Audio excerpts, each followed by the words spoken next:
ہے کہ جب حضور مسجد نبوی سے باہر نکلتے ہیں تو آگے حضرت عمر و ابو بکر رضی اللہ تعالی عنہما کھڑے ہیں، چہرے کے اوپر عجیب اداسی ہے۔ کہا عمر، ابو بکر اس وقت کیوں کھڑے ہو؟ عرض کی حضور بھوک نے گھر میں ٹکنے نہیں دیا، ہم نے چاہا حضور کا چہرہ دیکھ لیں تو کچھ پیاس بجھ جائے، کچھ بھوک مٹ جائے۔ حضور نے فرمایا میرا حال بھی یہی ہے، جس چیز نے تجھے گھروں سے نکالا ہے وہی چیز مجھے گھر سے نکال لائی ہے۔ چلتے ہوئے حضرت ابو ایوب انصاری کے گھر کے قریب سے گزرے،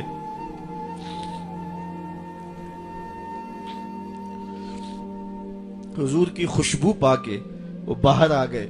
عرض کی بندہ نواز آج میرے مہمان نہیں بنتے؟ حضور نے کہا تمہاری مرضی۔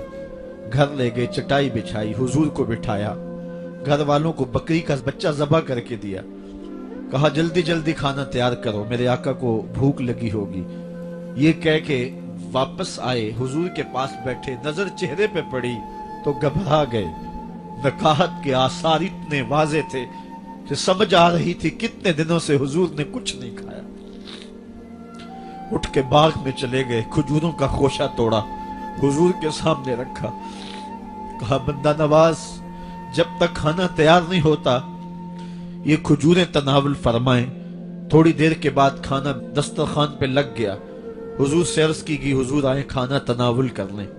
حضور نے دسترخوان پر تشریف فرما ہو کر کے حضور نے کپڑا اٹھایا تو حضور نے جب دیکھا کہ کھانا ہے تو حضور نے ایک روٹی لی اور چند بوٹیاں اٹھائیں اور ایک خادم کو بلا کر کے کہا جاؤ ہمارے گھر دے آؤ، میری بیٹی فاطمہ کتنے دنوں سے بھوکی۔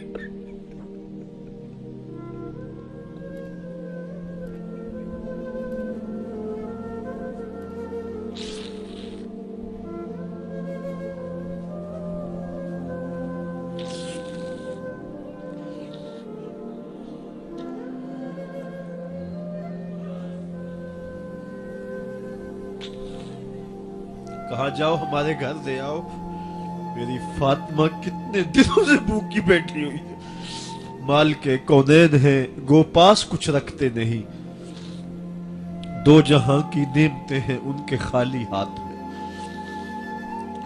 آپ کو پتا ہوگا کہ جب میرے رسول کا انتقال ہوا ہے، حضور کا وصال ہوا ہے، تو حضور کی ایک زرہ ایک یہودی کے گھر میں گروی رکھی ہوئی تھی، حضور نے زرہ رکھ کر کے اس سے قرض لیا ہوا تھا۔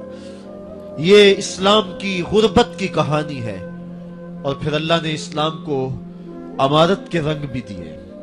آؤ تمہیں کہانی سناؤں، حضرت عدی بن حاتم روایت کرتے ہیں، صحیح بخاری میں روایت ہے۔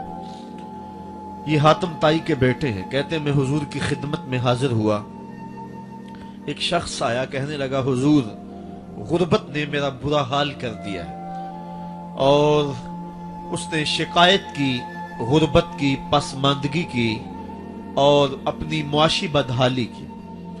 پھر ایک شخص آیا کہنے لگا حضور میرے پاس دولت تو ہے لیکن میں نے جس منزل پہ جانا ہے راستہ پر خطر ہے، تو میرے لیے کیا حکم ہے کہ میں کیسے راستہ طے کروں؟ تو یہ دو لوگوں نے یہ باتیں کی تو حضرت عدی کہتے ہیں کہ حضور نے روئے سخن میری جانب موڑا اور میری جانب مخاطب ہو کے کہا عدی تو نے ہیرا دیکھا ہے؟ عدی کہتے ہیں میں نے عرض کی حضور دیکھا نہیں، سنا ہے، ہیرا یہ شہر ہے عراق کا۔ تو حضور نے فرمایا عدی تو نے ہیرا دیکھا ہے؟ میں نے کہا نہیں حضور دیکھا نہیں، اس کا تذکرہ سنا ہے۔ فرمایا عدی اگر اللہ تجھے زندگی کی مہلت دے تو ہیرا سے ایک خاتون چلے گی، تو اپنی آنکھوں سے دیکھے گا اور مکے تک پہنچے گی اور اللہ کے گھر کعبہ کا طواف کرے گی اور اس کو ہیرا سے لے کر کے مکے تک اللہ کے علاوہ کسی کا ڈر نہیں ہوگا۔ کہتے ہیں کہ میں نے دل میں کہا کہ پھر بنو طے کے ڈاکو مر گئے ہوں گے جنہوں نے عرب کے اوپر روب ڈال رکھا ہے، تو وہ تو پھر ختم ہو گئے ہوں گے۔ کہتے ہیں میں ابھی سوچ ہی رہا تھا کہ حضور نے مزید میری حیرت میں اضافہ کرتے ہوئے کہا عدی اگر تجھے اللہ نے زندگی کی مہلت دی تو تو دیکھے گا کہ کسرا کے خزانے تیری جھولی میں ہوں گے۔ تو اس دور کی سپر طاقت تھی۔ میں نے کہا حضور کسرا بن ہرمز؟ हुजूर ने फरमाया हाँ किसरा बिन हुरमज।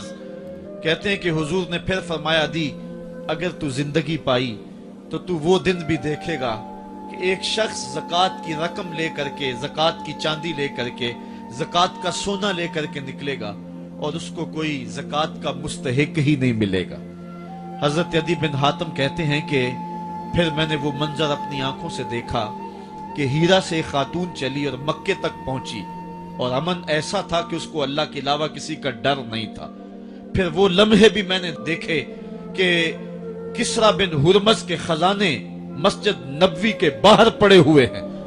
तो कहते हैं तीसरी चीज मैं देख ना सका और मैंने लोगों को कहा कि ये मैं तो नहीं देख सका, मेरी शायद जिंदगी वफा न करे, और अगर तुम्हारी जिंदगी वफा करे तो तुम देखना मेरे आका ने जो फरमाया तो दो बातें तो पूरी हो गई हैं और तीसरी बात तुम देख लोगे।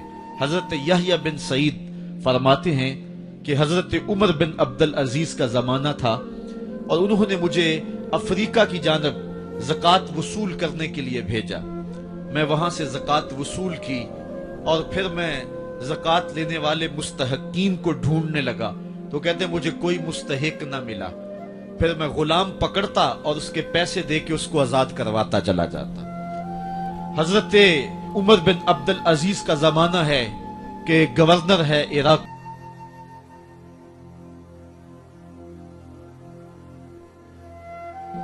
वो हजरत उमर बिन अब्दुल अजीज को लिखता है कि इतनी रकम है, इसका क्या करना है।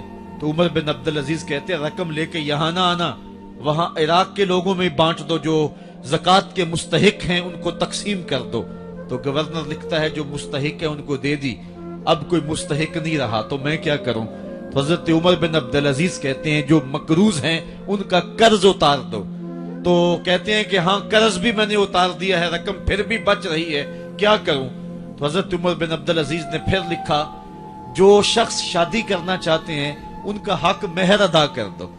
मैंने कहा कि वो भी कर दिया है, रकम फिर भी बच गई, अब क्या करूं। तो हजरत उमर बिन अब्दुल अजीज ने मुझे लिखा कि जो गैर मुस्लिम हैं जिन्होंने टैक्स दिया हुआ है, जितना टैक्स दिया है उससे दुगने पैसे उनको कर्जे में दे दो और उनको कहो जाओ इसका कारोबार करो, खेती बाड़ी करो, और साथ उन्हें यह भी कह देना कर्ज की फिक्र ना करना और ज्यादा इसमें परेशान ना होना, जब दे सकोगे दे देना। ये दौर भी फिर इस्लाम ने देखा और ये घड़ियां भी देखी जब चिथड़े पहने हुए थे, जब पैबंद लगे लिबास पहने थे, जब पेट में डालने के लुकमा भी नहीं था, अल्लाह का दीन उस वक्त भी गालिब था। और जब गलियों के अंदर रेशम बिखरा हुआ होता था, कोई उठाने वाला नहीं था, दीन उस वक्त भी गालिब था। दीन का गालिब होना या ना होना इसका ताल्लुक जो है वो मालो दौलत से नहीं है। इकबाल कहता है कि जवाल बंदाए मोमिन का बेजरी से नहीं, मोमिन का जवाल बेजरी से नहीं है बल्कि इसका सबब कोई और है। वो सबब ढूंढना है कि हम दुनिया में रुस्वार होके क्यों रह गए, हम जमाने के सामने तमाशा क्यों बन के रह गए। आज नबी की उम्मत पूरी कायनात में रुस्वा होके क्यों रह गई। आज हमारा तमाशा देखा जा रहा है, आज भूखे कुत्तों को हमारी बेटियों और बहनों के ऊपर छोड़ा जा रहा है और उसका तमाशा देखा जा रहा है। क्या हमने ये दिन भी देखने थे। हमने सुराग लगाना है। दौलत की किल्लत और कसरत ये सानवी चीजें हैं। हमने तारीख में देखा है हम कभी माली तौर पे कमजोर थे, रुस्वा नहीं हुए हैं। माल ज्यादा हो गया, रुस्वा नहीं हुए हैं। रसवाई के सबब कोई और हैं। आइए तुम्हें कहा